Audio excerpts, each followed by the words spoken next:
Avant donc de plonger dans les huitièmes de finale, revenons sur le dernier match des 16e qui s'est déroulé le 22 janvier 2025 entre Haguenau N2 et Dunkerque Ligue 2, qui a été donc euh, reporté pour des raisons météo, je crois. Un véritable choc donc des divisions qui a tenu toutes ses promesses, parce que dès la première mi-temps, Haguenau a créé la surprise en menant 1-0 grâce à une incroyable performance collective et une envie de faire. Les joueurs de N2 donc ont cru à l'espoir pendant 45 minutes, laissant planer donc un suspense énorme. Mais la deuxième période a changé la donne. Les joueurs de Dunkerque, forts de leur expérience quand même en Ligue 2, ont totalement renversé la rencontre avec une intensité retrouvée. Ils ont inscrit 3 buts pour s'imposer, donc finalement 3 buts à 1, un scénario cruel pour Haguenau, mais une belle démonstration de caractère de Dunkerque. Grâce donc à cette victoire, Dunkerque s'offre désormais un derby du Nord explosif entre le LOSC en huitième de finale, un affrontement à ne pas manquer. Le premier match que nous allons parler, c'est celui de Lille face à Dunkerque qui se jouera donc le 4 février à 19h. Lille, solide équipe donc de Ligue 1 qui affrontera Dunkerque qui s'est donc qualifié en s'imposant 3-1 face à Haguenau. Un match où les Dogs partiront donc favoris mais attention quand même à Dunkerque qui voudra jouer quand même sa chance à fond et donc de tenter de basculer bien sûr les pronostics. La magie quand même de la Coupe de France pourrait encore frapper. Le deuxième match, 3 face à Brest, qui se jouera donc le 4 février à 19h, un duel 100% Ligue 1 entre 3 et Brest.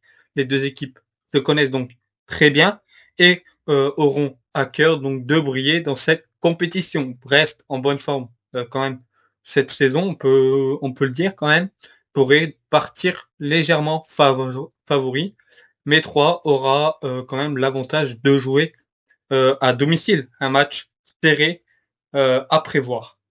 Le Mans face au Paris Saint-Germain le 4 février à 21h. Le Mans, équipe évoluant en national, aura fort à faire face à l'ogre parisien. Le PSG toujours en quête d'un nouveau sacre en Coupe de France est clairement favori, mais Le Mans peut compter sur le soutien quand même de son public pour tenter de créer l'espoir.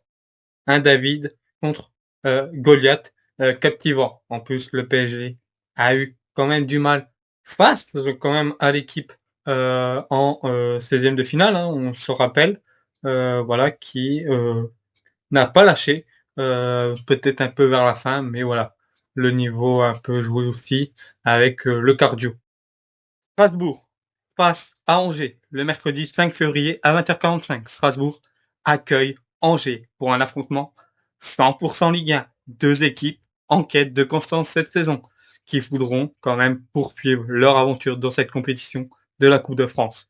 Le match pourrait donc se jouer sur des petits détails et le suspense sera quand même au rendez-vous. Toulouse passe à Guingamp le 5 février à 20h45. Toulouse, solide cette saison, affrontera donc Guingamp, une équipe de Ligue 2, toujours difficile à manœuvrer en coupe. Les Toulousains partiront favoris, mais Guingamp a déjà prouvé par le passé qu'ils savent quand même se supprimer dans cette compétition. Un duel donc à ne pas manquer. Saint-Brieuc face à Nice le 5 février donc à 20h45. Saint-Brieuc, club de National 2, recevra l'OGC Nice, un des cadors de Ligue 1, un match déséquilibré sur le papier, mais Saint-Brieuc voudra jouer son rôle de petit poussé jusqu'au bout et tenter donc de surprendre, pourquoi pas, les Niçois. Nice qui devra donc éviter tout relâchement pour éviter une mauvaise surprise dans ce match. Cannes face à Dives le 5 février. Un duel entre deux clubs amateurs. Cannes et Dives promet un match ouvert et plein d'intensité. Les deux équipes de National 2 auront à cœur donc de poursuivre leur aventure et ce match, et c'est une belle opportunité pour l'une d'elles de briller dans cette Coupe de France cette année. Bourgoin face à Reims, le jeudi 6 février. Le dernier match des huitièmes de finale verra donc Bourgoin, club de National 3, défier le stade de Reims. Bourgoin est le dernier représentant de N3 et aura tout le soutien donc de ses supporters pour tenter l'exploit face à une équipe rémoise bien installée en Ligue 1, une affiche qui conclura donc parfaitement ces huitièmes de finale. Voilà donc pour un peu l'analyse complète des affiches des huitièmes de finale de la Coupe de France 2024-2025. Quel match, bien sûr, attendez-vous le plus? Y aura-t-il des surprises?